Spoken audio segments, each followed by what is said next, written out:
Hello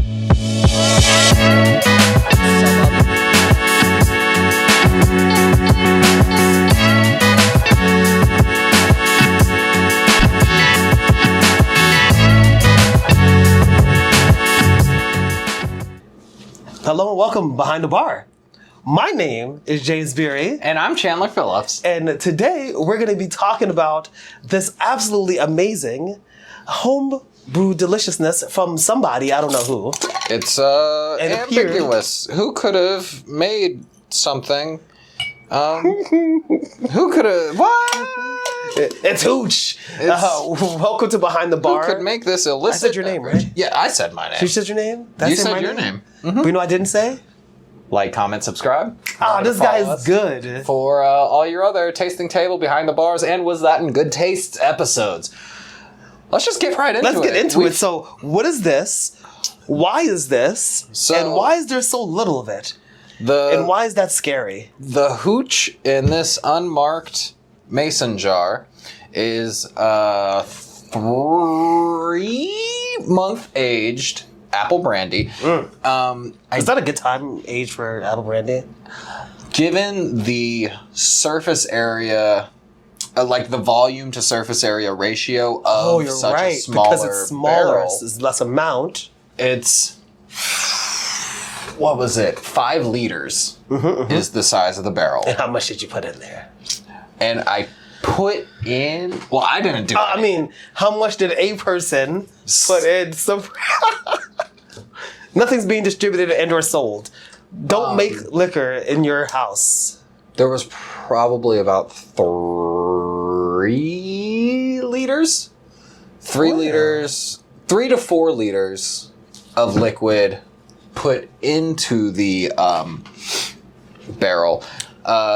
Given just the breathing of the staves, the evaporation of ethanol off of the original thing, which, as we all know, is called the Angel's Share, which is where Angel's Envy gets its name. That's the portion that gets absorbed, usually into either absorbed or evaporated. It's like a little for the homies.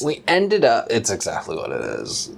We ended up with about 1.25 liters at the end of better this. than talking a little bit about what people do in their homes. There's something super interesting, I think, about being able to do these things for yourself. Of course, in a healthy, helpful way that follows the law. But it's fun. But it is fun to have a little project. So what is a brandy? What makes it a brandy? Ooh. All right. Now, hit me. It seems like you have like a 3-part question. Or is it just, okay.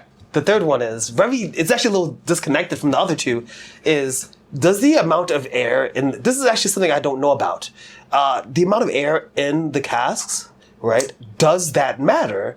Because obviously the staves, they expand and they contract, allowing in air. Wood is porous, right? Porous. However, if you're only filling it 3/4 of the way, or like 70% of the way, there'll be lots of air inside of it. And I'm wondering how much of that. Also, because you spoke about surface area, if it's not full, then does surface area even mean anything? Because the whole top, that's not touching anything. But certain aspects of the evaporation, you have fusel alcohols, a little bit more volatile compounds that may or may not taste as good, have the time to evaporate off. Now, I believe we have actually tried this spirit. Yes. At a tasting table, at a behind the bar. We did. But it wasn't aged. Yeah. The way it's aged now. I don't think we featured it by itself. Ooh. I think it was when... No, I think it had its own thing. Was that the Moonshine episode? Or was that the episode? That was. That was when we compared this to Glendalue's potion. Poteen? Potion? Yeah, the poteen. Potion. But this is definitely a different spirit now than it was then. We got a whole new expression out of it now. So, little recap. This was made from pressed apple cider with saison ale yeasts. Is kind of a tricky issue because sometimes companies will put preservatives in their pressed apple cider called sodium phosphate. Yes, the sodium phosphates, and that keeps them from fermenting. And pretty much they all do. They all have that. But it doesn't kill yeast. What sodium phosphate does is it just prevents it inhibits yeast them from multiplying. Yeah. So you can get around this preservative if you just overload the shit. AKA, when this was made, it was made with the wrong kind of cider at first. We heard it was made with $1 in a dream, but it turned into something actually pretty scary. And so in order to overcome certain preservatives, you kind of throw in a little bit of starter, a little extra stuff. You want to then go get a 100% apple juice that doesn't have any natural or additional preservatives in it. You want to throw some of your yeast in that, let that ferment for, I don't know, a couple of days, and then throw that into your wort to make a apple. Well, it goes from pressed apple cider to hard apple cider to apple. In America. Yeah. And then the final stage, once it gets to a high enough ABV, you got apple wine. What you can do with that apple wine is you can distill it into apple brandy. Now, to answer your first question, brandy is any distilled spirit made from fruits. Whiskey, made from grains. Vodka, made from starches. Oh, that actually, now that I say that, because technically, Ciroc vodka is made from grapes. And also, wasn't there that vodka made from Van Brunt is made from dairy? What the fuck? What was made from? Oh, that was the other really cool thing. Yeah. What was it made from again? It was made from whey. Yeah, it was made from whey. Oh, no way! No way, man. So Van Brunt does a vodka that is made from milk whey. That is the byproduct of yogurt making, but that's a different tasting table that we'll have to cross because that was neat. But you mentioned it, so that's one of the ways that you can make. One of the ways. But this one we have here, it is a fine aged apple brandy. The barrel that it was aged in, because you asked like, what's the deal with the surface area and all that. Certain aeration, as we found with other spirits such as tequila, check out another tasting table, can greatly affect the style and just the esters that develop. What the maker of this brandy did was, on a semi-weekly basis, would go and shake the shit out of their 1.5 gallon barrel just to make sure the barrel was evenly coated, and they'd kind of rotate it every now and then. To make sure that's evenly touching the inside of the barrel. All right. So there was some thought and effort put into this. You want to give tasting notes, deductions? What all right. So as I'm tasting, you want to talk about this now? While I'm taking a sip, can you quickly explain what the projected ABV of this is? And I am going to drink this entire thing, and I hope you can see it, while you say that. So the approximate ABV is about 63% alcohol by volume, bringing it to around 126 proof. And now that I'm saying that and doing the math, that's actually kind of generous because I think it was closer to 130. That's what I was saying. It was definitely closer to 130 proof. To be honest, it's delicious. It's absolutely... For something that spicy? 100%. One, the ethanol. After you drink it, of course, it warms your insides, right? But it's not burning my esophagus. It's not burning the back of my throat. I'm getting a nice, even warmth all over my mouth, my palate. I get some sweetness. I do get a character of the apples, that being a little earthiness, that being a little sweetness. Mm-hmm. I'm almost getting like a sour apple, almost like a Granny Smith Jolly Rancher kind of vibe. Well, once you get past the initial whoa, and it kind of dies down, you get almost a candy apple kind of flavor. At least, well, that's what the earthiness I think is. Is like I'm thinking like a less sweet apple, nothing mealy, but tart, bright. Because while this doesn't taste like apples, because we've had this discussion before, it's very interesting. I'm distilling liquor.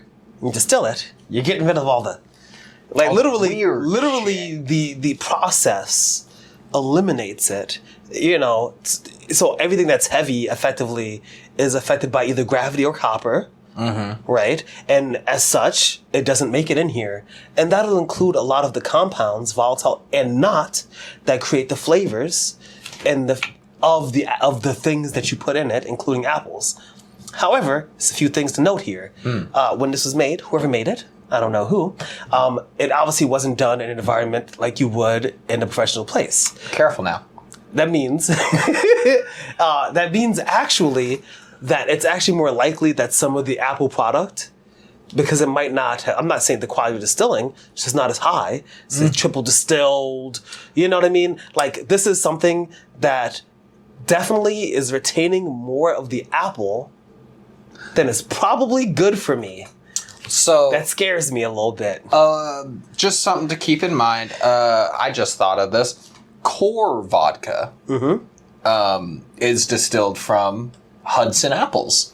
Oh, it is. Yeah, you're right. Similarly, but it tastes like nothing. No, but because that's been distilled 3 to 4 times, 3 to 4 times distilled over until it has really as neutral a flavor as possible. I think what the master distiller here was trying to do was keep a very authentic expression, like a slave distiller. You could have just said amateur. You could have. I was thinking computer terminology. Oh, okay. Old school computer terminology. Because now they're called mother and daughter boards. They don't call them master and slave anymore. Oh, that's so sweet. I thought you were going to say that's so sad. That's, okay, hold on. I will say this. Sneaky, sneaky, sneaky. Because this absolutely... You don't think that it's over 100 proof. If you're a person, obviously, who doesn't drink hard liquor frequently straight, this will definitely still hit you like a Mack truck. But then again, so will most liquors. So you're not really the one. You know what I mean? But for you, of course, if you ever run into this issue, do what they do professionally, which is they take the spirit and then they add water to it. So if you're at home, dilute a little bit. Do that and you'll be fine. For people who drink hard liquor, even the ones who might drink not the hardest of liquors, they're not drinking overproof rums and shit like that. They might occasionally have some Maker's Mark.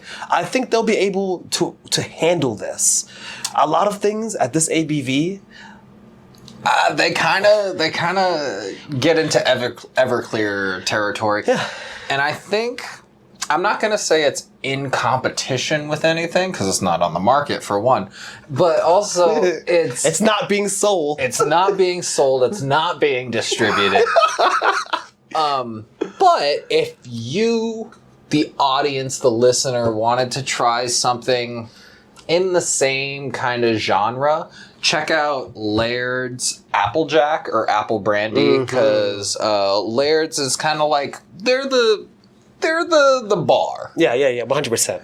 And they usually clock in around like 50%, 100 proof. which this is a little higher than that.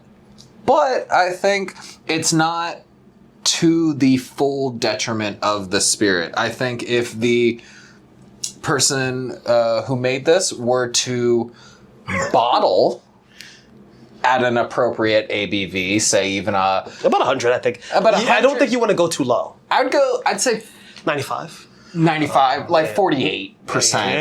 Yeah. So it's a little higher, not too high. Like kind of where Blue Coat tends to top out at. As you've tried a good amount of that. This actually, wherever it came from, it came here. When it arrived here, there was about half a jar, 2/3 of a jar. What do you think it would be good in? Like, what would you do with this? What would you mix it up? How would you serve this to the public? Not that we're going to. We're not. How would you? I think I got you. You know what? Mm-hmm. I need 30 seconds. Entertain the people while I think.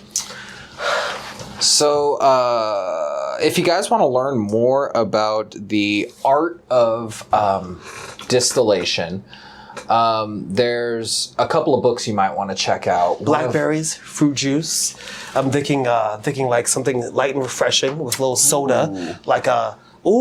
Here, see, this, I'm really big into this. Like a blackberry julep? Yes. Damn. Oh, well, there you go. Or an apple mojito? Yeah. I will say, this definitely got to me, so much so that I forgot that the rest of what it was before is here. Huh? Oh, yeah, you do have a similar it's here. Part of it. Of the hooch. We could have done a whole... Anyway. I think this would be really fun in a hot buttered rum rendition. Oh, God, yes. With maybe a little bit of so good. Like hot apple cider. You throw in like a tablespoon of a good butter and just kind of give it that richness. I'm thinking apple pie tea. That's what I'd want to do with this. Okay, I can see that. Actually, that sounds delicious. I can see right now apple cinnamon, lemon. Yep. Honey or some sort of sweetener. All of those things. Throw this in here. Uh-huh. Oh, now you're cooking. Oh, now we're cooking with gas. You show up to your family Thanksgiving, Christmas, whatever winter holiday where you got a big old brew of some nice good apple cider and you just kind of spike it with this. You're gonna turn the fuck up. I also think mulled wine. I could absolutely imagine that as a fortifying agent, right? It's, okay, I'm not trying to pat whoever made this in the back, but this is definitely more complicated, more complex than like a lot of other distilled spirits. This would go really good. It's almost because like distilled spirits that are made and distributed commercially are like refined and have to go through some sort of certification process. Okay. So they have to be... Well, since that was mentioned, right, when talking about distilling at home, to make it clear the concerns and the worries people need to understand, right, it's like two things we've spoken before, which we did do a whole nother Prohibition episode, because that was a long time ago. The Prohibition was a long time ago. You're unlikely to kill yourself distilling at home, but also you shouldn't do it if you're not careful, because one of the things about this is that we're getting a lot of apple flavor, right? Yeah. It's very likely that in addition to that, we're getting some more fusel alcohol. Because... Now, there's a thing about this. Oh, okay. That perhaps maybe the distiller took into consideration. Maybe I knew this and I was just trying to throw that in. On account of methanols and other certain toxic fusel alcohols evaporate off at a much lower temperature than ethanol. And so... Oh, that explains why when you're done distilling, you get some very bad stuff at the beginning, and then the really heavy bad stuff at the end. But the bad stuff at the end isn't bad for you stuff. It's just bad tasting stuff. It's just bad tasting stuff.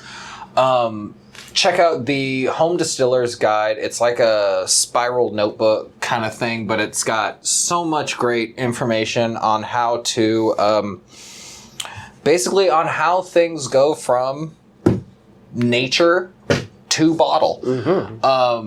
But, so you have your heads, your mids, and your tails. And contrary to popular vernacular, the mids are the best part.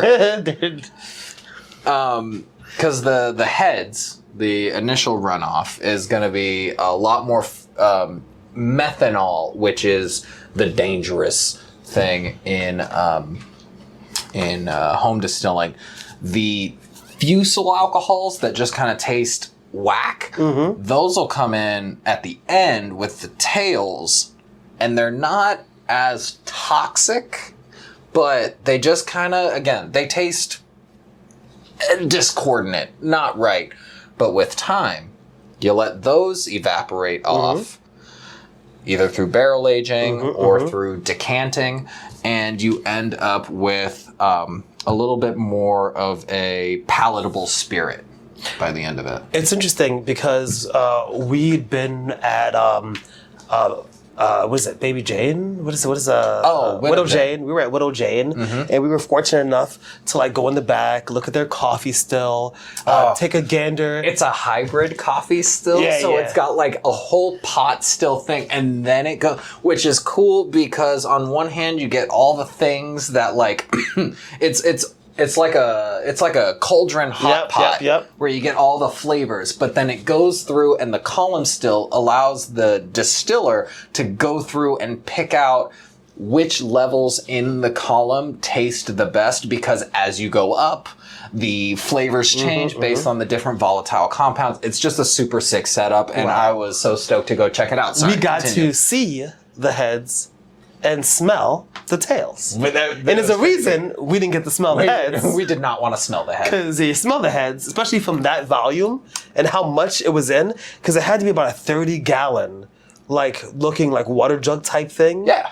And that's a lot of poison. Have you ever smelled evaporated methanol? I have. What's it smell like? It smells like ass. It smells like fucking rotten eggs. It does. It smells gross. Booty. Yeah. It's not good. It does not smell good at all. It's great for cleaning resins and stuff like that. Distill it one more time or half a time. Hand sanitizer. Exactly. You got a little handy sandy. Yeah. I just had an idea pop in my head as we were discussing appletinis. Okay. I have an idea. Peach Bellinis. Peach Bellinis? Why not? Why not? Wait, what goes into a Bellini again? This now. Oh, I love it. After having some of this. Why not? We're gonna find a way. I don't remember anything right. We're gonna find a way to infuse it in. I'm gonna make a barbecue sauce that has this in it. I don't care. Yeah, I would love to use this to make some sort of sauce of my own. Like a hot sauce, maybe. There you go. I would have said barbecue sauce, but you said that already. I'm excited with just apple brandy in general. I think it's a neat thing. And I think brandies, the more we start to discover what different fruits bear spirits, the more we can try different stuff. I was watching Moonshiners on Discovery Channel. Well, okay, so it was a segment from Moonshiners from Discovery Channel on YouTube. Full disclosure, I don't know if the show is still on. And they were making strawberry rhubarb rum. So within their whiskey wash, or their rum wash, they had sugarcane, macerated strawberries, macerated rhubarb, all thrown into and distilled, and that sounds dope. That sounds fucking sick, and I love people experimenting with different flavor profiles. Especially with those, because I think rhubarb has a particularly complex and interesting flavor that a lot of people don't like, but I think it's the exact type of flavor that would work in something like a rum. We're just getting ideas for future projects here. Wow. Do we need to wrap it up? Yeah. Huh. I mean, shit. We finished. Wow. We finished our apple brandy here, so we might as well. Oh, wow. That's been behind the bar. That's been great. That's been behind the bar. If you guys want us to try anything, let us know. Yeah. In the comment section below. Hey, that was good. It's like I came up with that. Remember to like, comment, subscribe. Check out Tasting Tables, Behind the Bars. Was that in good taste? And you ain't gotta go home, but you can't stay here because the bar is closed. Peace out. Goodbye. Clink. Bonus content. Stay right here.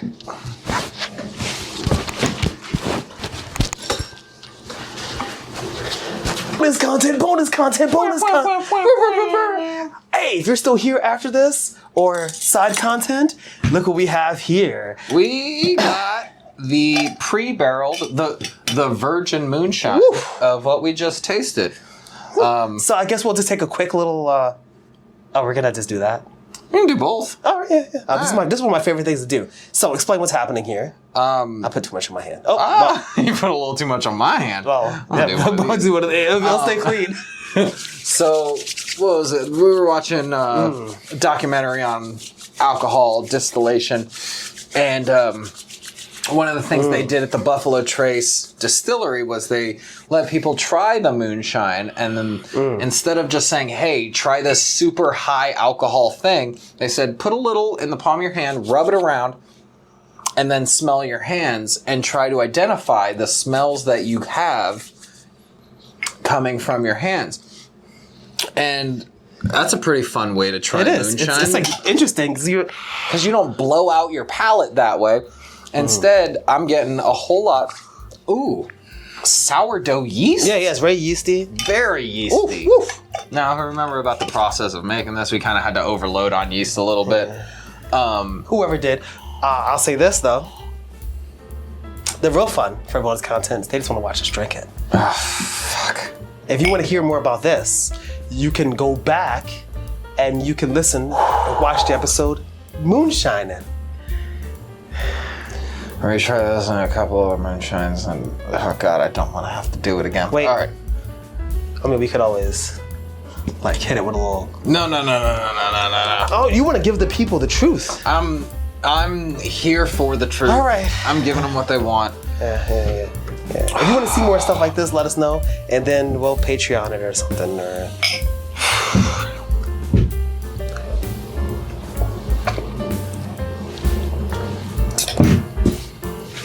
peace. Actually, still buttery.